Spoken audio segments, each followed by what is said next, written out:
A Step into the Past Volume 20 Chapter 9. Book 20 Chapter 9 Delicate Trap.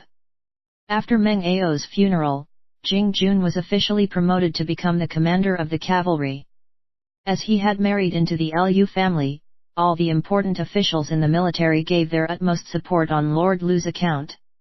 Wu Guo, Zhao Dai, and Zhou Liang became his deputies, so now the cavalry is now a unit totally under the Crown Prince's control, unlike the city troops who are under the control of the two factions headed by Liu Bue and Lao Ai, fighting against each other. Of course, if Liu and Lao works together, it'll be another matter altogether. Because of Xiao Pan's acknowledgement of their abilities, the 18 warriors became the leaders of his personal guards, so their status are greatly raised too. Huan Qi is still in charge of training the reinforcement troops, while Meng Wu and Meng Tian will immediately lead troops to attack Wei once they have settled their father's funeral arrangements to take revenge against the Weiss for joining the coalition army. Basically, Qin is still using the same strategy of attacking the nearby states while maintaining good relations with the states further away, which is to pacify Chu, Qi, and Yan and only lead troops against the other three states. Xiang Xiaolong took the opportunity to take a break and went back to the farm with Teng Yi's family as well. He practices his swordplay, archery, and riding skills daily, and will tour around the scenic places when idle, living a carefree life playing with his son. Spring left and summer came. On this day he returned to the courtyard and received a letter that Qinqing sent a messenger to deliver. It turns out that this pretty lady have decided on a return date, and will come back to Xianyang early autumn. Although she did not mention a word about her feelings in the letter, but her fiery love can be felt without the use of words, and from this it shows how refined this beauty is, which makes a boor like Xiang Xiaolong love and respect her even more. Tao Fang regularly brings news to the farm as well. Liu Bue returned to Xianyang, and after that went to Bashu again, something which no one can seem to understand. Lao Ai and the Dowager Zhu Ji has returned to Xianyang. Lao Ai's attitude is even more conceited now, not even taking into regard Lord Chongping, Wang Ling, and the rest of the senior officials. He'll bring up Zhu Ji's name in every matter, and Xiao Pan had no choice but to tolerate him bitterly. Guanzongzi won a few battles in Han and was promoted to Great General, slowly taking over Meng Ao's position. But of course his reputation and power is still far beneath. Meng Wu and his brother had a few swift battles in Wei, taking down Zheoj, and their reputation increased, becoming the new stars of the next generation of generals. The thing that Xiang Xiaolong was most worried about is that Wang He has indeed fallen into a trap. He took the opportunity when Li Mu moved his troops to attack Qi to send his men to attack the Zhaos. Xiang Xiaolong can only hope that the messenger Xiao Pan sent out can give the warning to Wang He in time. Otherwise he'll be sandwiched by enemies and his situation will be extremely dangerous. Just as he was worrying about all these, bad news came at the end of May. Wang He was bitterly defeated by Li Mu and died in battle. Wang Bai and Yang Rui led the remaining defeated troops back to Shangchuan. The thing that Xiang Xiaolong most wanted to avoid has finally happened. Liu Bue's nefarious plot has once again succeeded. And Xiang Xiaolong's happy and carefree life will soon come to an end. By the time Xiang Xiaolong returned to the palace in Xianyang on swift horses, he could feel a cloud of gloom over the place. Ever since Lord Xinling led the coalition army outside Handan 16 years ago and greatly defeated the Qin army, the Qins have never experienced a situation whereby a great general with the status of Wang He would actually die in battle. The enormity of the setback this time really cannot be calculated.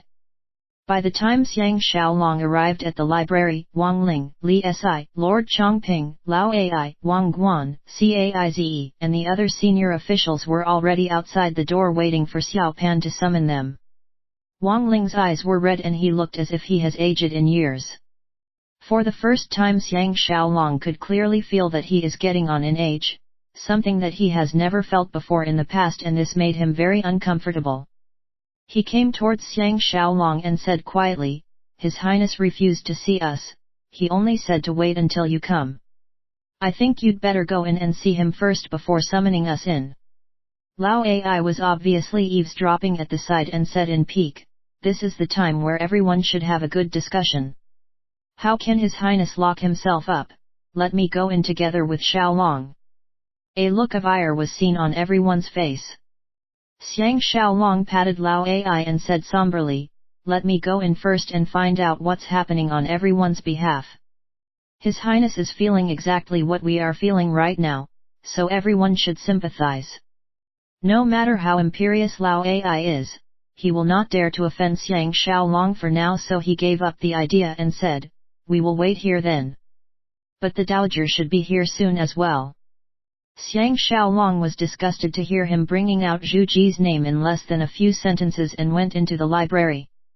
Xiao Pan was looking out the window with his back to the door, not moving at all. Before Xiang Xiaolong could speak, Xiao Pan said calmly, our men got there a step too late, and the fiend's nefarious plan succeeded. Xiang Xiaolong did not expect that not only is Xiao Pan not showing any sign of sadness at all, he is even calmer than normal and was struck speechless at that moment. Xiao Pan turned around and said with a slight smile, I've just given orders for Cheng Qiao and Du Bai to lead an army and attack immediately. You can tell them later when you go out that I am suddenly taken ill because of my distraught over Wang Kai's death. That Lao Ai will certainly send Mao Chiao here on pretense of treating my illness to check if it's true. We can then make use of Mao Chiao's mouth to trick Lao Ai. Xiang Xiaolong asked in shock, is Lu Bue and Lao Ai really collaborating? This is something that has never been mentioned in history books. Xiao Pan said with a frosty smile, the dowager wants me to appoint Lao Ai as the Marquis of Changzhen, to be on the same status as Lu Bue, and Lu Bue did not raise objections at all. So what do you think has happened? He paused and added, time and again I've wanted to summon Wang Jian back, but Lu Bue and Lao Ai joined forces to stop me. Without the dowager's permission, there's nothing that I, as the ruler, is allowed to do. Now our troops are all tied up fighting in the other 3 states.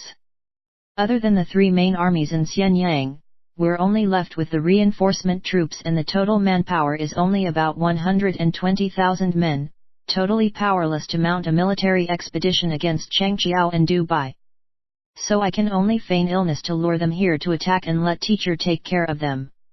Other than this, there's really no other way. Xiang Xiaolong sighed, Your Highness have indeed grown up. Xiao Pan looked heavenward and sighed, ever since mother was killed, circumstances forced me to do all these.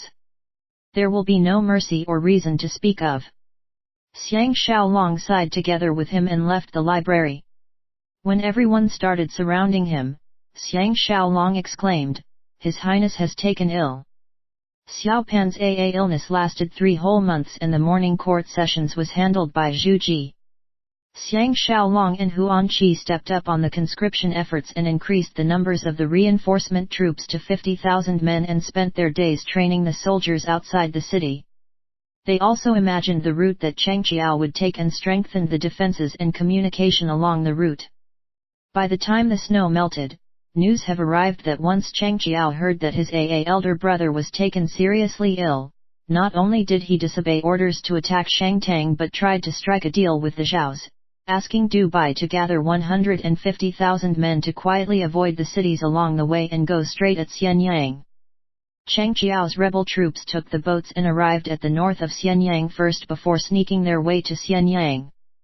Xiang Xiaolong has been keeping a close watch on their activities and transferred 20,000 cavalry in the night, together with 50,000 reinforcement troops, and set up a trap at an ideal, pre-arranged location for Cheng Qiao's army. On top of that, he let out fake information that Xianyang's troops have gone to Ziwicheng for military practice. Therefore, when news of Cheng Qiao's army approaching emerged, the whole of Xianyang was alarmed.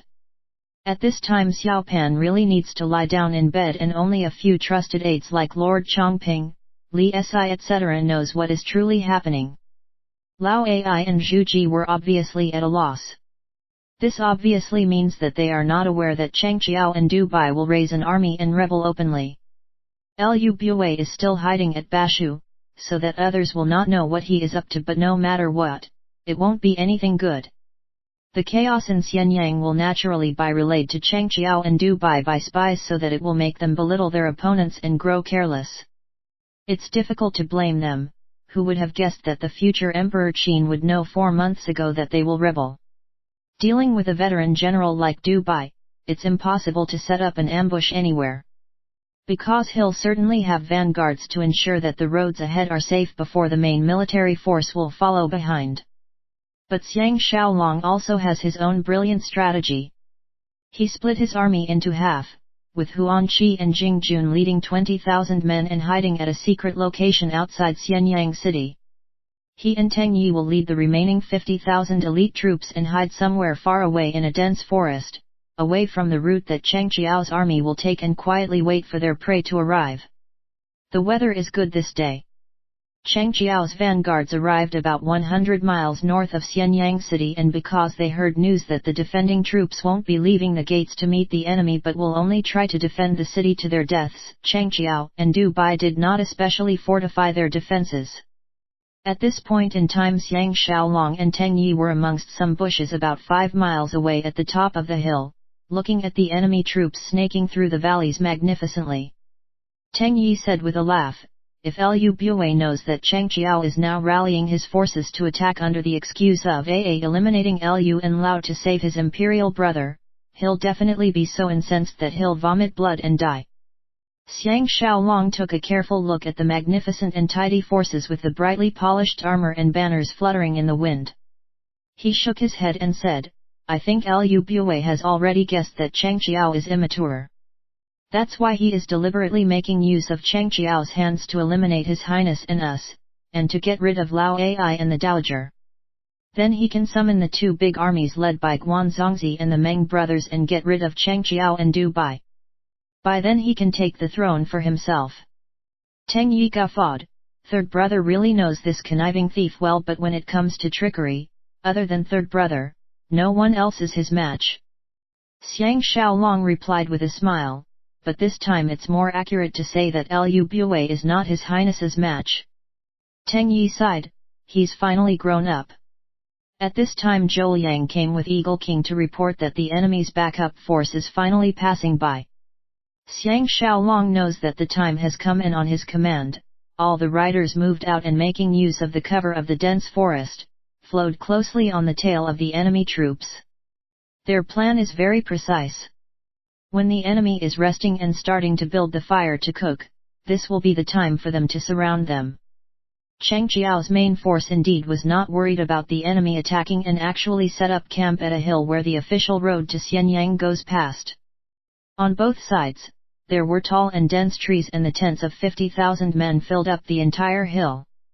Before they have a chance to place a scout at the tallest point, Xiang Xiaolong and Teng Yi's 50,000 elite troops have already arrived silently through the forest. Xiang Xiaolong is after all someone who has undergone strict military training and knows that in such a situation, there is no place for mercy at all. He hardened his heart and gave orders to eliminate all enemies, and while there's still a little light from the setting sun, thoroughly surrounded the enemy's 50,000 men and waited for the chance to attack.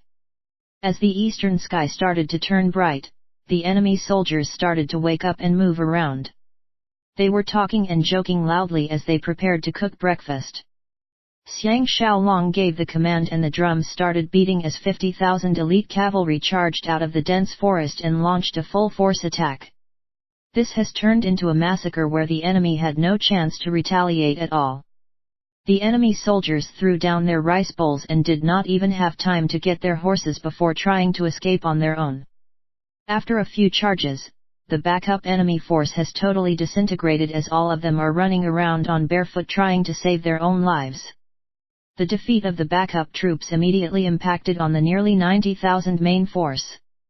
They were about to turn back and give support when Huan Qi and Jing Jun, each leading 10,000 elite cavalry, sandwiched them from the left and right. Cheng Qiao's army was being attacked from the front and back, and they were totally flabbergasted. Xiang Xiaolong and Teng Yi came upon them forcefully from the back, and with just a single charge, Cheng Qiao's army was immediately thrown into a crazy and chaotic situation. Cheng Qiao and Du Bai have now become public enemy, as thousands of soldiers surrounded them. Xiang Xiaolong, holding his 100 battles blade, led the way as he charged into the enemy's formation and personally killed Du Bai. At the same time he followed Xiao Pan's orders and dealt with Cheng Qiao on the spot, getting rid of this source of trouble. In this battle, only about 10,000 odd of Xiang Xiaolong's men were injured or dead and can be considered an extremely outstanding battle outcome. About 40,000 of Cheng Qiao's rebel soldiers were killed while the remaining 80,000 who did not manage to escape all surrendered. Xiang Xiaolong waited until the next morning before ordering his men to send the report to Xiao Pan.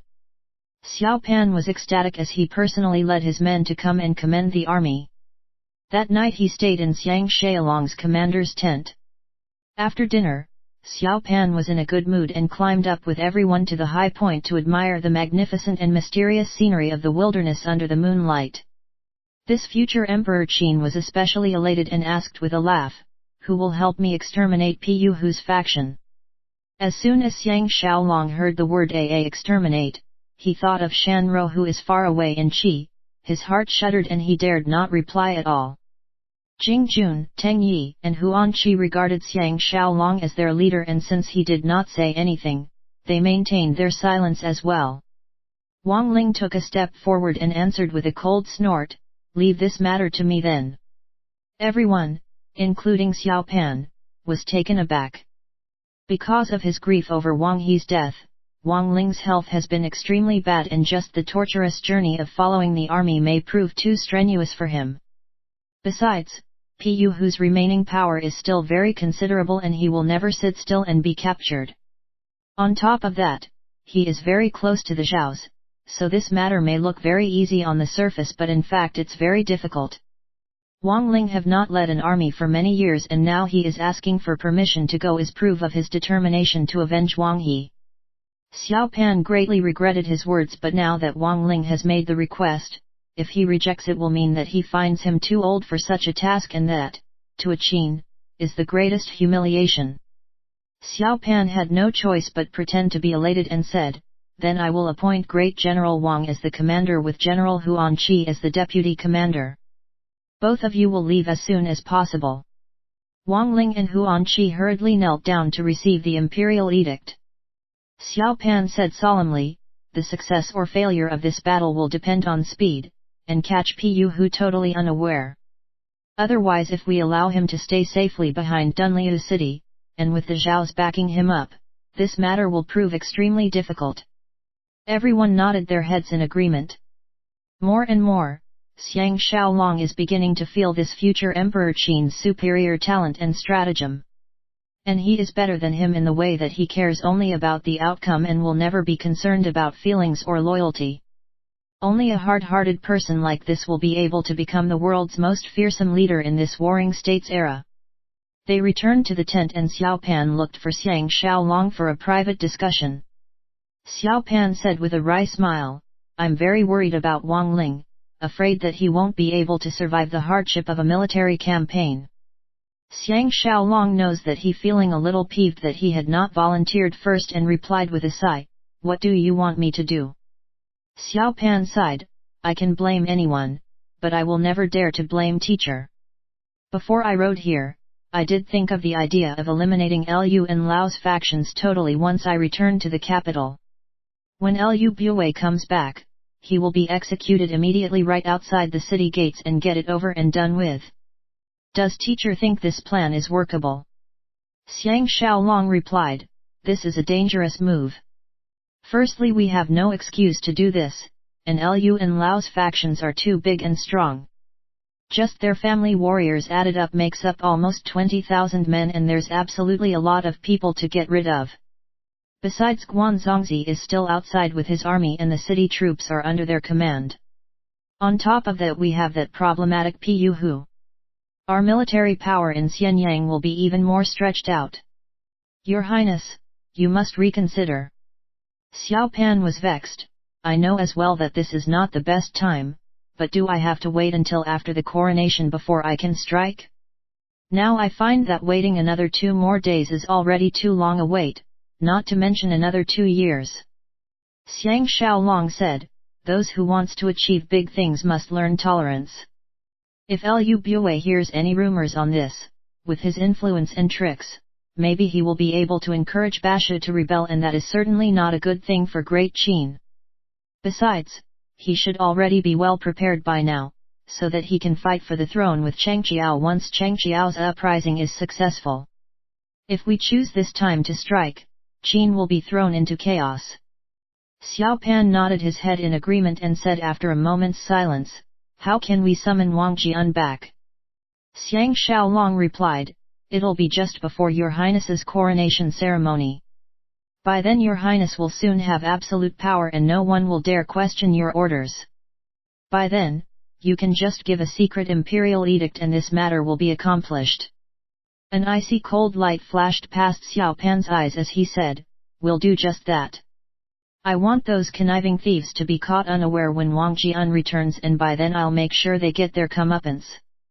Xiang Xiaolong was silent for a moment before he suddenly said in a low voice, "Xiao Pan, I want you to promise Xiang Xiaolong one thing."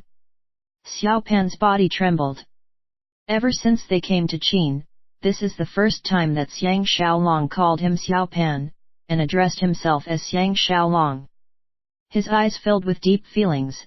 Xiao Pan nodded his head, "Teacher, please speak, Xiao Pan is listening." Xiang Xiaolong said solemnly, "No matter what happens in future, you must treat the dowager kindly." Xiao Pan was stunned for a moment. He lowered his head and pondered over this for a while before replying emphatically, "Xiao Pan will never dare disobey teacher's orders. But this will only be limited to Imperial Mother, all others will not be included." Xiang Xiaolong knows that he is determined to kill the two children that Zhu Ji had born for Lao Ai. He also knows that it's very difficult for him to interfere in such matters, so he can only answer with a wry smile, "All right, Your Highness." Xiao Pan came closer, his hands clasped Xiang Xiaolong's shoulders and pulled him in for an embrace, and cried out frantically, "Teacher! Please do not leave Xiao Pan. Don't you want to witness for yourself how Xiao Pan will unify the world and establish the best dynasty that has never been seen in centuries past?" Xiang Xiaolong turned his arms and held him tightly, saying sadly, "Teacher will have to leave and you have to destroy all written mention about me as well so that I will not leave a trace in history. This is fate. Even if I don't tell you to do all these, you will ultimately do so anyway." Xiao Pan was taken aback and moved back a little, looking at him morosely, "How can this happen? I will never do that. No one should forget about teacher's great and meritorious contributions." Xiang Xiaolong calmed down and grabbing his broad shoulders, he exclaimed, "Ever since I first saw you at the Zhao Palace, I've always regarded you as my son. Seeing you grow up and becoming an adult, even turning into the most powerful leader in the world, the contentment I feel in my heart is really indescribable. But precisely because of this relation, I will have to leave you. On one hand it's because I have fulfilled my promise to your mother, to groom her son into a talent. On the other hand I want to pursue my own life and dreams. Only after I leave will you be able to totally cut off all the relationships in your past and go freely to pursue your own dreams, do you understand? We must never have this discussion again in future." For a moment, Xiao Pan's eyes reddened, like a child totally in awe with his father as he laid his head on his broad chest and spoke no further.